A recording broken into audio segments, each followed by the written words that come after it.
Good morning from Southwest Florida on the Gulf Coast. It's a beautiful morning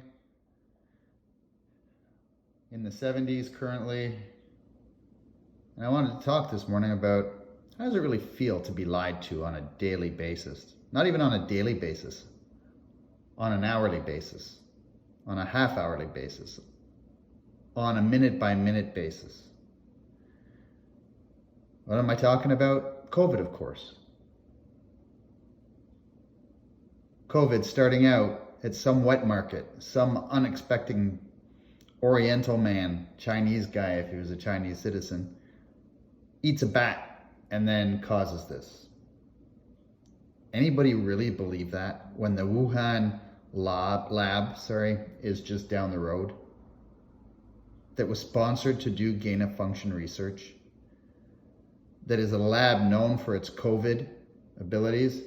And how does it feel to be lied to by unsuspecting doctors that have no nutritional education?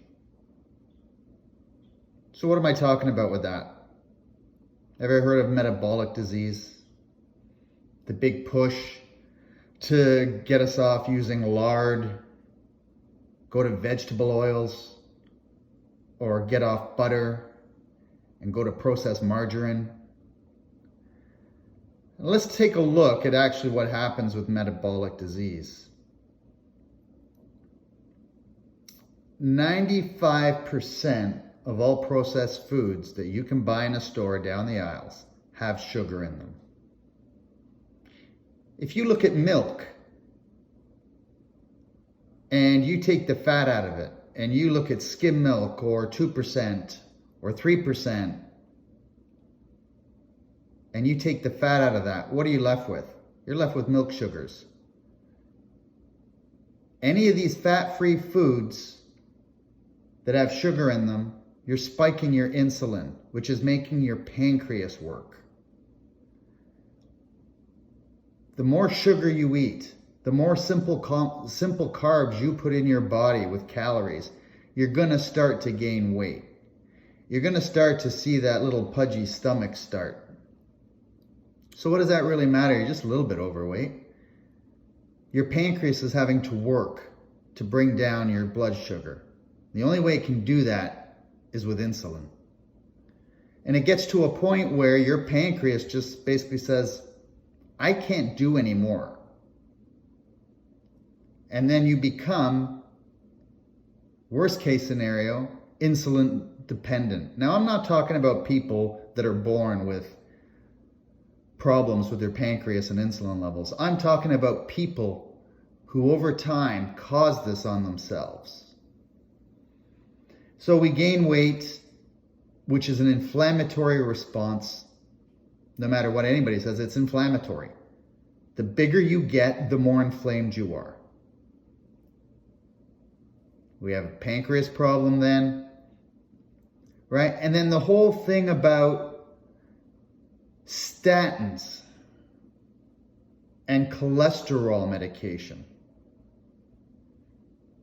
Do you know that when the statin medications came out, they had just lowered, not long before, the actual numbers for people that have cholesterol problems?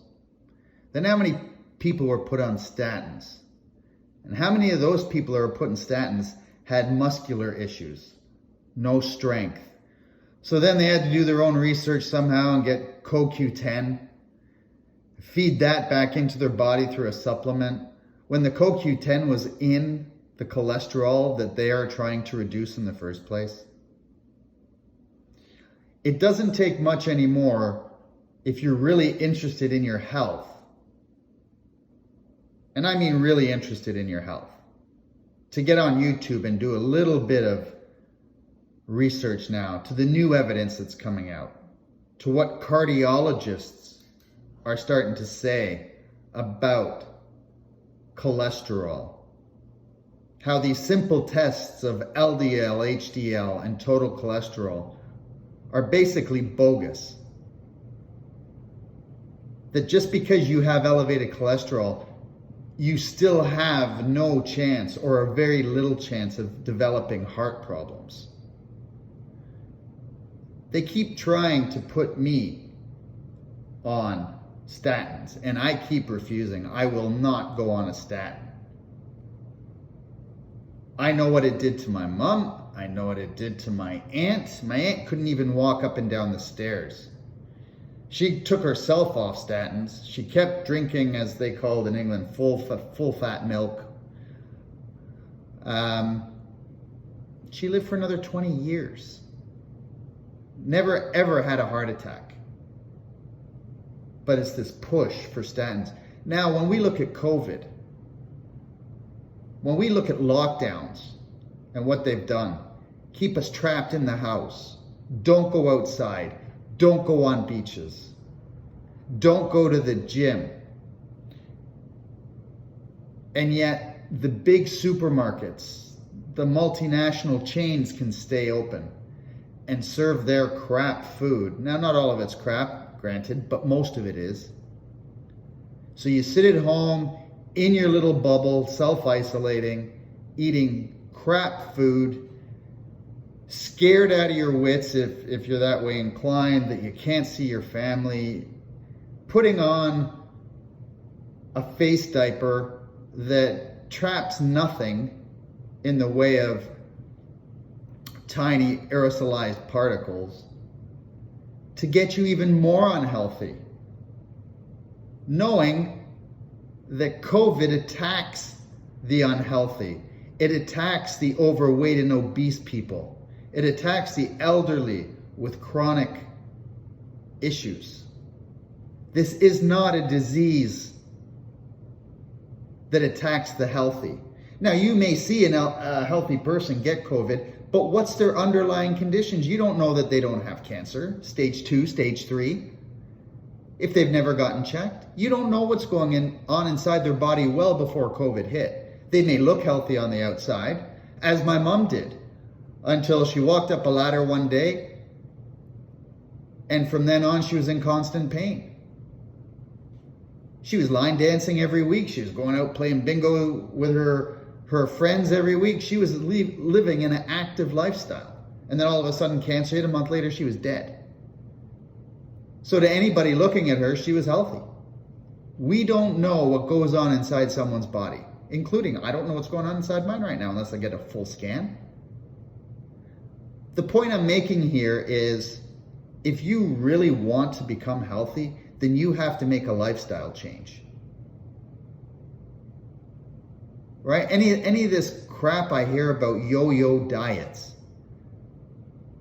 The only person that causes the yo-yo in a diet is yourself, because you go on some type of diet.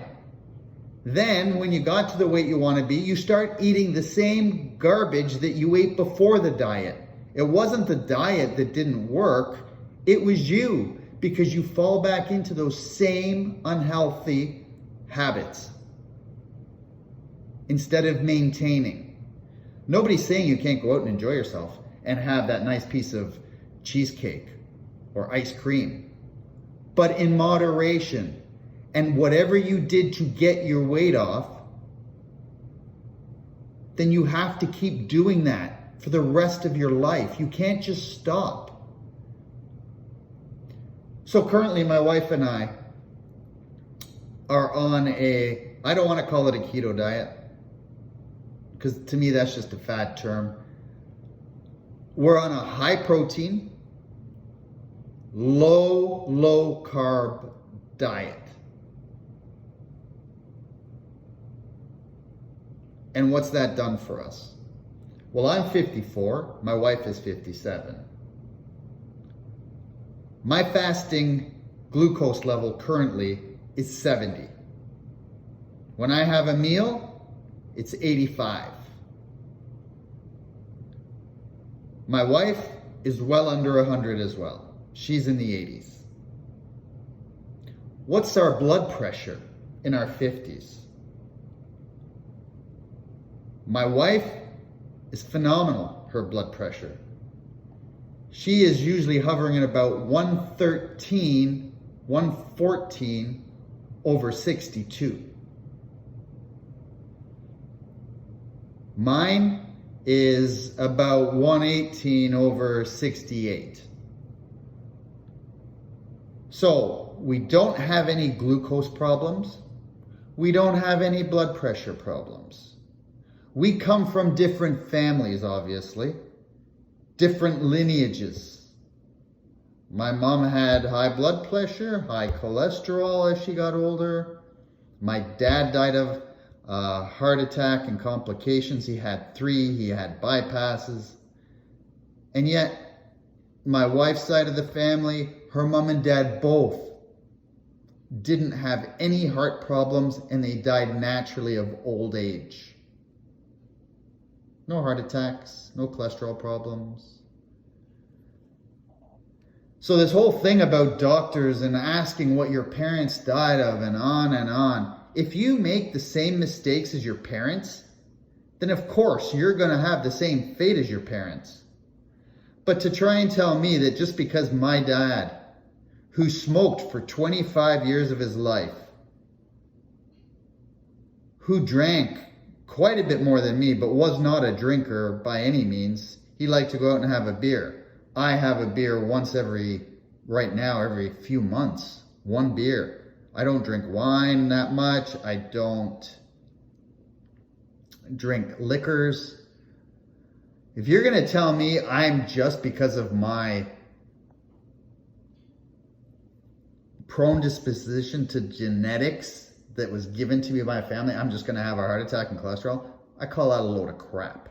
An absolute load of crap. The secret to this is not being taken in by what the lamestream fake media tells you. Do your own research. Learn. If health is that important to you, learn. You saw my other video if you watched me on, we use ivermectin. We have all the vitamins from the IMAS protocol from the FLCCC, which is a group of doctors, because there is no treatment for COVID. If you get it, they tell you to go home and wait till you turn blue, then come into the hospital, stick you on a ventilator, and anybody that goes on a ventilator due to COVID, again, in the high 90s, they pass away. We had a friend just go to the doctor not a week ago, and the doctor said, we can't prescribe ivermectin, but I give it to all my family because they're getting their information from the high-ups in their organization, and they don't want to lose their jobs. Now, it's a shame that doctors cannot prescribe and do what they feel is necessary, that they're being told by number crunchers at the top of their organization what to give their patients. This is the sad thing. Metabolic disease is happening all over the world in Western countries. And it's not because people are eating butter. It's not because people are not eating margarine, because they're eating eggs. Those are natural foods. This is happening because of processed foods, simple carbohydrates. And anybody that tells me that, oh, I tried that diet, didn't work for me, it's because you're not giving it enough time. If your body is used to processing simple carbs, then of course it's going to take time for your body to adjust, for your body to start to go into ketosis, to start eating and using the fats that you've stored up around your midsection, on your back, on your legs, on your butt, to start using that as its energy source. People are glucose dependent now. Glucose dependent. You turn around that healthy thing of yogurt and you look what's in it. You turn around most packages of bacon and they all have sugar in them. Many of them have sugar as their second or third ingredient. And if you didn't know anything about ingredients, it goes down the list by how much of that particular ingredient is in the item. So if you see sugar at 2 or 3, then it's laden with sugar. Spices that you put on your meat, not just monosodium glutamate, but sugar in them. You need people to start looking at the labels, because I can guarantee you everything that you think is low fat, all you're doing is you're adding to your insulin problems.